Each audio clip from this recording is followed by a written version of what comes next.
আজি এটা নতুন ভিডিঅ'লৈ আপোনালোকক স্বাগতম। আজি আমি এইটো ভিডিঅ'ৰ জৰিয়তে আপোনালোকক জনাই দিম যে নতুন এখন আঁচনি ওলাইছে 2025 চনৰ আঁচনিটোৰ নাম হৈছে যে নিৰ্মাণ সখী নামৰ এজন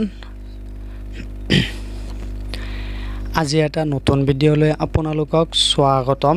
আজি আমি এইটো ভিডিঅ'ৰ জৰিয়তে আপোনালোকক জনাই দিম যে 2025 চনত নতুন এখন আঁচনি ওলাইছে। আঁচনিটোৰ নাম হৈছে নিৰ্মাণ সখী নামৰ এখন আঁচনি ওলাইছে। এই আঁচনিটোৰ জৰিয়তে প্ৰতি মাহে আপোনালোকে 2000 টকাকৈ লাভ কৰিব আপোনাৰ বেংক একাউণ্টত। কোনে কোনে লাভ কৰিব আৰু আঁচনিটো কি নিয়মেৰে কৰিব লাগিব আমি সকলোবোৰ তথ্য আমি আপোনালোকক জনাই দিম। প্ৰথম কথা হৈছে আপুনি যদি এখন কাঠ মিস্ত্ৰী হয় অথবা ৰাজমিস্ত্ৰী হয় অথবা ৰং মিস্ত্ৰী হয় আৰু শ্ৰমিক হয় তেনেহ'লেহে আপোনালোকে এই আঁচনিটোত আবেদন কৰিব পাৰিব। কাঠ মিস্ত্ৰী, ৰং মিস্ত্ৰী, ৰাজমিস্ত্ৰী অথবা যদি আপোনালোকে শ্ৰমিক হয় তেনেহ'লে আপোনালোকে এই আঁচনিটোত আবেদন কৰিব পাৰিব। এই আঁচনিটোত আবেদন কৰিলে আপোনালোকে প্ৰতি মাহে 2000 টকাকৈ আপোনাৰ বেংক একাউণ্টত সোমাই যাব। এই আঁচনিটো অসমৰ মুখ্যমন্ত্ৰী ডক্টৰ হিমন্ত বিশ্ব শৰ্মাই নতুনকৈ এই আঁচনিটো মুকলি কৰিছে।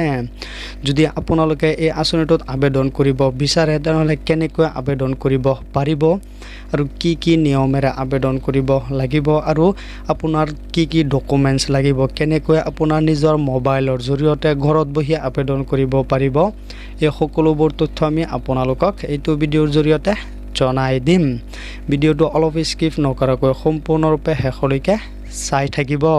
তেনেহ'লে বলক আমি আপোনালোকক দেখুৱাই দিওঁ কেনেকৈ আবেদন কৰিব। আবেদন কৰিবৰ কাৰণে আপোনালোকে অফিচিয়েলি ৱেবছাইটত আহিব লাগিব। অফিচিয়েলি ৱেবছাইটত যেতিয়া আহিব অফিচিয়েলি ৱেবছাইটটো এনেকুৱাকৈ আহি যাব। ইয়াত চাব পাৰিছে নিৰ্মাণ সখী দিয়া আছে। অফিচিয়েলি ৱেবছাইটত অহাৰ পিছত ইয়াত চাব পাৰিছে নিৰ্মাণ সখী এইটো আঁচনিৰ নাম হয়। এই আঁচনিটোত আপোনালোকে যিসকল নেকি লেবাৰ আছে ৰাজমিস্ত্ৰী, কাঠ মিস্ত্ৰী, ৰং মিস্ত্ৰী অথবা শ্ৰমিক হয় তেওঁলোকেহে আবেদন কৰিব পাৰিব। এনেকুৱা অহাৰ পিছত ইয়াত আপোনালোকে চাব পাৰিছে যে নিৰ্মাণ শ্ৰমিক ইয়াত আপোনালোকে ক্লিক কৰি দিব।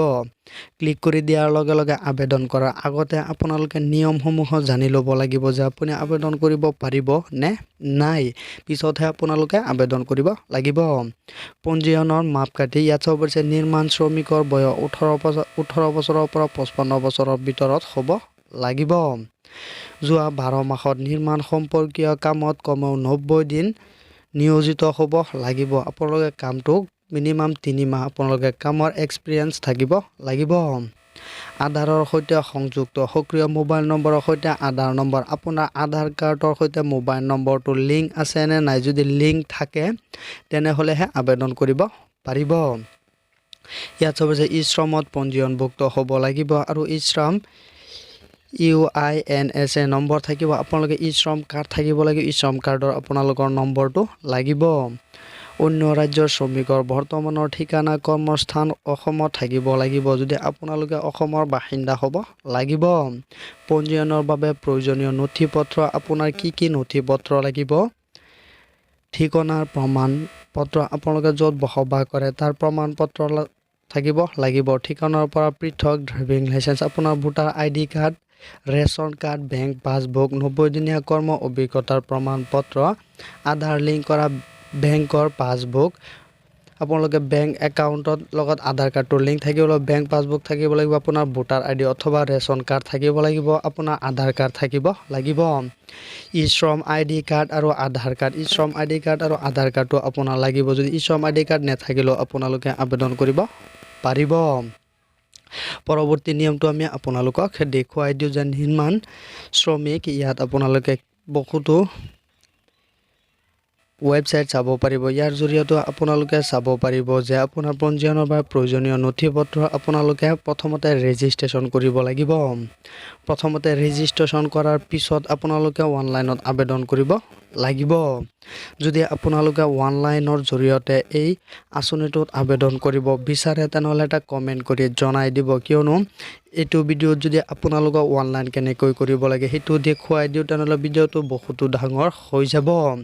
এইটো আঁচনিৰ জৰিয়তে আপোনালোকক জনাই দিছোঁ যদি আপোনালোকে এইটো আঁচনিৰ আবেদন কৰিব বিচাৰে তেনেহ'লে এটা কমেণ্ট কৰি জনাই দিব।